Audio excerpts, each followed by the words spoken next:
సంగారెడ్డి జిల్లా రుద్రారంలో జీపీఆర్ వెంచర్లో భూమోసం ఆరోపణలు వెలువెత్తుతున్నాయి. అక్రమ పట్టాదారు పాస్ పుస్తకాలు, డబుల్ రిజిస్ట్రేషన్లపై ఫ్లాట్ ఓనర్లు తీవ్ర ఆందోళన వ్యక్తం చేశారు. ఈ భారీ భూమోసంపై ఫ్లాట్ ఓనర్లు కీలక సమావేశం నిర్వహించారు. కౌన్సిలర్ లక్ష్మీ నరసింహారెడ్డి సమక్షంలో ఈ సమావేశం జరిగింది. ఈ అంశంపై సంగారెడ్డి జిల్లా కలెక్టర్, ఆర్డీఓ, పటాన్చెరు ఎంఆర్ఓలకు ఫిర్యాదు చేసినట్లు తెలిపారు. ఈ వ్యవహారంపై సమగ్ర విచారణ జరిపి బాధితులపై కఠిన చర్యలు తీసుకోవాలని ఫ్లాట్ ఓనర్లు డిమాండ్ చేశారు. సత్యకళ్యాణ్ అనే ప్రెసిడెంట్ ఏర్పరచుకున్నారు. మేమందరం కూడా ఏర్పరచుకుని అతను వచ్చినప్పుడు స్టార్టింగ్లో ఏమన్నాడంటే, మీకు అందరికీ ప్లాట్ నేను న్యాయం చేస్తాను, నాకు ఇక్కడ 1,00,000 గజాలు ఉంది. అసోసియేషన్కి ప్రెసిడెంట్, ఈ జీపీఆర్ వెంచర్ హౌసింగ్ వెంచర్కి ప్రెసిడెంట్ ఆయన. ప్లాట్ 1,00,000 గజాలు ఉందని వచ్చాడు. ఇక్కడికి 1,00,000 గజాలు ఉంది అని వచ్చేసి మొత్తం డబ్బులన్నీ ఒక్కొక్క గజానికి మేము 50 రూపాయలు చొప్పున కట్టినాము.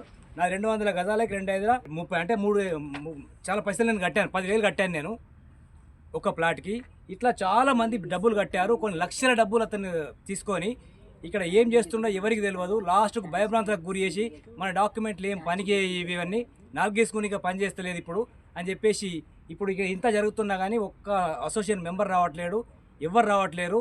ఏమైనా మాట్లాడితే మీకు 200 గజాల డాక్యుమెంట్ మాకు హ్యాండ్ ఓవర్ చేయండి, మీకు 90 గజాలు ఇస్తాను, 90 గజాలు ఇస్తా అని చెప్పేసి అందరు ఇట్లా మభ్య పెట్టి, ఇట్లా కూడా ఒక ఎకరా ల్యాండ్లో 50 మందికి పట్ట వేసిన తెలిసింది.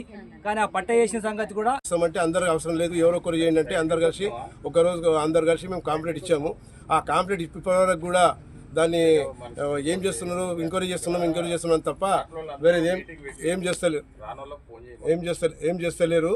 కాబట్టి మేమేం చేసామంటే, నెక్స్ట్ చక్కగా కలెక్టర్ ఆఫీస్ దగ్గరికి వెళ్ళేసి కలెక్టర్కు మెమోరాండం ఇద్దామని పోతే కలెక్టర్ గారు కలిశారు.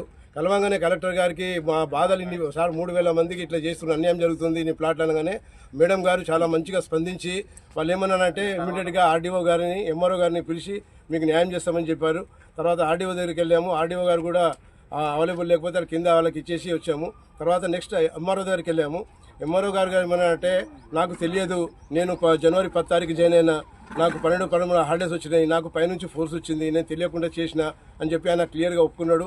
మేమన్నాం సార్ ఇట్లా ఎంక్వైరీ చేయాలి కదా, ఎంక్వైరీ చేసి కనీసం ఇన్ని ప్లాట్లు ఉన్నాయి కదా అని చెప్తే ఆయన లేదు నాకు ఇప్పుడు ఎకరాల సర్వే నెంబర్లు ఏవైతే ఉన్నాయో 53 ఎకరాలు 24 గంటలు కళ్యాణ్ పాప పేరు మీద ఉన్న సర్వే నెంబర్లన్నింటినీ వాడు జీపీఆర్ బ్యాంకుకు, పంజాబ్ నేషనల్ బ్యాంకుకు కొలేటరల్ సెక్యూరిటీ ఇచ్చినాడు. ఆ కొలేటరల్ సెక్యూరిటీ ఎవరికంటే ఈసీఐ కన్స్ట్రక్షన్ కార్పొరేషన్ లిమిటెడ్ అని ఒక కే వెంకట్రావు అని is a managing director of that company.